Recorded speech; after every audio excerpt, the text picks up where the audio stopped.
Morning, afternoon, evening, whenever you're watching this. It's kind of late morning, early afternoon here. Taking a sip of my Morning Joe, literally Morning Joe.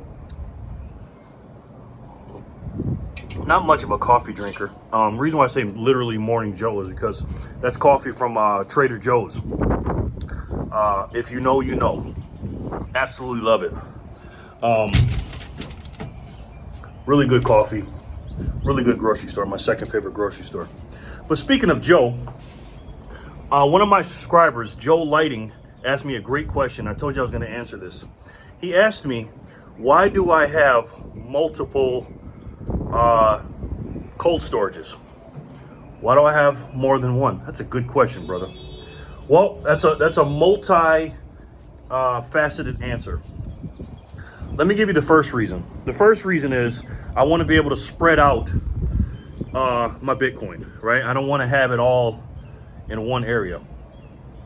When I used to be in the banking system, because I only have one bank account now, I got up to about 6 bank accounts when I was doing different businesses and things like that. I put money here, money there, one for taxes, one for this business, or one for this spending, or one for this little payroll for myself, or this is for saving for emergencies or whatever, right? And I always like to have multiple bank accounts. That's why I like to have precious metals, because that's one bank account, silver, another one's platinum, another one's cash outside the banking system, another one's Bitcoin. So that's the first reason. The second reason is confiscation, okay?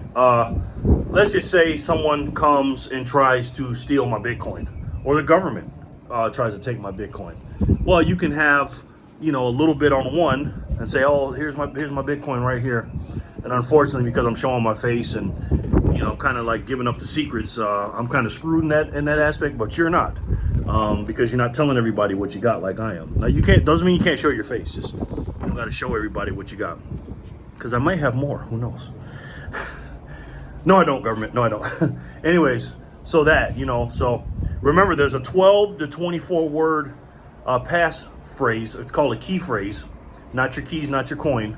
To get on to that hardware wallet. And then remember, your Bitcoin is not on that wallet. It's not actually on there. It just gives you access to it on the blockchain, because that's where it's at. It's on the blockchain where nobody can mess with it. Nobody can touch it unless they have those 12 to 24 words, which I highly suggest if you decide to get cold storage, which I highly suggest you do.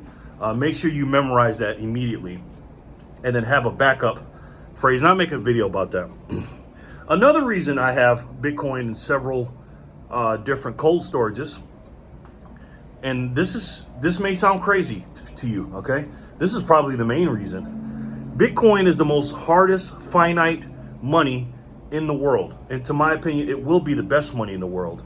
And I'm not knocking gold and silver when I say that. What I'm saying is, as a digital form of money that can be transferred all over the world in lightning speed, that, because I love silver, but I can't just transfer it over to my daughter. You know what I mean? I can literally go like this with my Bitcoin and give it to her, and no one's going to know I did it. You know what I mean? Your name is not attached to it. Now, if the government looked in there and saw your exchange, because when you sign up for an exchange like a Cash App or a Coinbase or something like that, you do got to give them your information, your social security number and everything for tax purposes, right? But they don't know how much Bitcoin you have or where it's going. Now, they can track where it's going, but there's ways to get around that I can't talk about on YouTube, but look that up, okay? Bitcoin is the most finite, hardest money in the world. There's only 21 million Bitcoin. Now, when I say that, it's not really 21 million, because the last one is going to be mined in the year 2140, which will all be dead. This will be for your grandkids and stuff, your great grandkids. And also, there's only 19.2 that's been mined right now, and 4 or 5 million of them estimated have been lost. Now, if we had to share all these Bitcoin, and remember, one Bitcoin is made up of 100 million Satoshis, and Satoshi is basically a little small name for Satoshi Nakamoto, the pseudonym given by himself, the person that created Bitcoin, who has disappeared. That person, people, entity is gone. So they call the little increments of Bitcoin, 100 million of them, a Satoshi. They call them sats, stacking sats. Just like we stack ounces of silver, or we stack grams of silver, or pennies on the dollar, or pennies on $100. That's what a Satoshi is. There's only 100 million in every Bitcoin. Ladies and gentlemen, it's not about buying a Bitcoin anymore. It's about buying Satoshis. I buy personally every single morning when I wake up, no matter what the price is. Everybody's like, my main friend's like, why don't you dollar cost average? Why don't you just spend 25 bucks instead of getting 100,000 Satoshis? Because to me, Satoshis are more valuable than dollars. I don't care about the value of the dollar. I dollar cost average on my Satoshis. I buy 100,000 of them every single morning. As you can see, the price is pretty good right now. It's been going incrementally up. I haven't checked it this morning though. So it's very finite. It's very hard money, and it is set on a time where every day, 144 blocks in approximately 10-minute increments, approximately in a 24-hour period, 144 blocks are mined, and 6.25 Bitcoin are mined approximately every 10 minutes at 144 blocks. When the Bitcoin halving comes, that's what they call it, where half of the Bitcoin is mined, because you get 900 a day today throughout the whole world, mind you. This is a global asset. In 4 years, which is next year around April or May or something like that, the Bitcoin halving goes from 900 Bitcoin to 450 Bitcoin for the day. And for the hour, it goes from 6.25 to, you guessed it, 3.125 every 10 minutes or so. If I said hour, I didn't say that right. Every 10-minute block. Okay? 144 blocks a day. So with that being said, it may seem like a few thousand Satoshis don't mean anything. Guys, you don't need that much Bitcoin. The reason I break it up is because one day these Bitcoins will be worth a lot in spending power. I don't give a shit about the dollar worth. Everybody keeps saying hard workers love it. Blue collar America, love it. I don't care about, Bitcoin's going to $1 million. I don't give a shit about that. I give a shit about my purchasing power. Me and my friend argue about this all the time. He's a normie. He's always saying, what do you mean?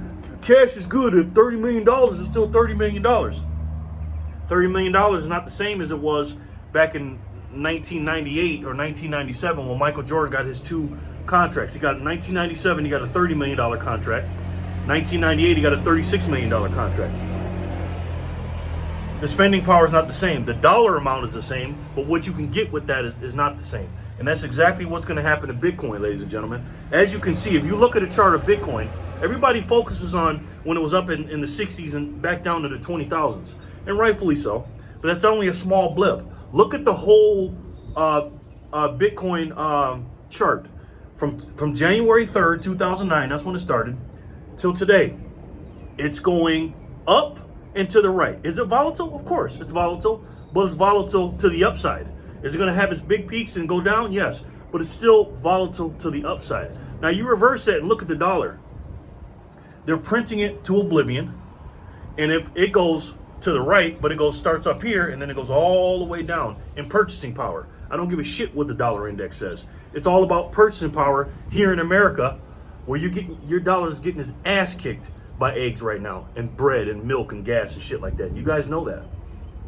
So the reason why I put so much value into my Bitcoin, because it's a global asset. It's money you can literally have on your phone.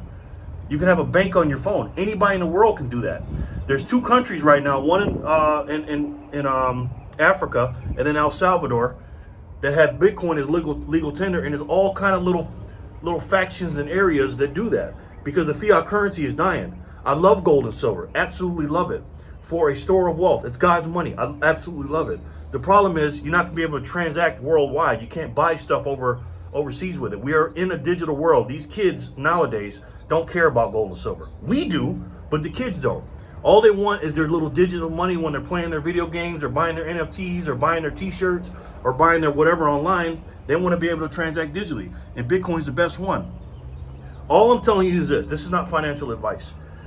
Try to get as much of the hardest asset in the world, digital money in the world, and that's Bitcoin, as much as you can get with a dying dying dollar that we know that's dying. I can't for sure 100% say that Bitcoin is gonna make it all the way to the top. I cannot say that. I can say it 99.99% that it will. But you know what I can tell you for 100% truth? that the dollar will die and either hyperinflate, go to zero, or go to the CBDCs. And either one, guys, you don't want that. All right, guys, let me know what you think in the comment section below. Good question, Joe. If you guys got any more questions, let me know. This is my last day in Austin. I'm going to catch the plane here in a few hours. Tonight, I'm going to catch it. And I'll probably make one more video. Actually, I am. I'm going to make a video about inflation, so stay tuned for that. You're not going to want to miss that. So thank you guys so much for watching. Thank you for the new subscribers from Austin, Texas. Again, guys, your boy may be a little shadow banned, so I'm not, trying to make excuses, but please, I need you to do 4 things if you haven't done it already. Hit the like button. Subscribe if you haven't done it already. I'm sure most of you guys are. Just participate. And that's all is a gentleman and a gentlewoman's handshake to me. When you're here, just if you haven't been subscribed, subscribe, hit the like button, comment, and share the video. That's all I ask. I'm not asking for any money or things like that. But as a gentleman, you come in, you say, hey, I'll do that for Jerry. Because we know they don't like the truth. And when you come here, you're going to get nothing but truth. I love each and every one of you. Thank you so much for watching. I'll talk to you soon. Peace and love.